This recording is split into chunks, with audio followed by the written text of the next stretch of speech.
সূর্য ওঠার আগে কুয়াশায় ঢাকা গ্রামের সকালটা ছিল অন্যরকম। হালকা ঠান্ডা শাল জড়িয়ে পায়ে পায়ে পৌঁছে যাচ্ছি গ্রামের পিঠার দোকানের কাছে। বাইরে থেকে পাচ্ছি পিঠার ঘ্রাণ। চুলায় আগুন জ্বলছে, ভাপা পিঠার ঘ্রাণে চারদিকে মোমো করতেছে ঘ্রাণে। দোকানে বসে খাচ্ছিল একজন মহিলা, আমি অবশ্য ভিডিওতে নিই নাই। পাশে বসা মানুষগুলোর কিন্তু গল্প, হাসি ঠাট্টা, সকালটা যেন আরো প্রাণবন্ত হয়ে উঠেছে। গ্রামের এই সাদামাটা পিঠের দোকানে লুকিয়ে আছে শীতের আসল সুখ।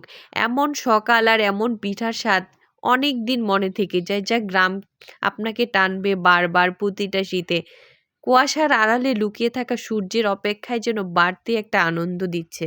শীতের সকালের এই পিঠার দোকানটা যেন গ্রামের একটা উষ্ণতার ঠিকানা। হাতের তালুতে আটা মেখে পিঠা বানানোর দৃশ্যটা মনটা ভরিয়ে যাচ্ছে। মাটির হাঁড়িতে ধীরে ধীরে গরম পানি ফুটছে। চারপাশে ছড়িয়ে পড়েছে পিঠার ঘ্রাণ, খেজুরের গুড়ের ঘ্রাণ, চালের পিঠার মিষ্টি সুবাস। শীত যেন ভুলেই গেছি, দোকানে বসে যে অপেক্ষা করতেছি পিঠার জন্য, এই অপেক্ষাটার আনন্দ আরো দ্বিগুণ বাড়িয়ে দিয়েছে। মাটির বাসন, অসাধারণ পরিবেশে লুকিয়ে থাকে গ্রামের আসল রূপ, স্বাদ। এক হাতে গরম পিঠা, আরেক হাতে শীতের সকালের অসাধারণ অনুভূতি। এ পিঠা শুধু খাবার নয়, এটা শীতের সকালের স্মৃতি। গ্রামের পিঠার দোকান মানে ভালোবাসা।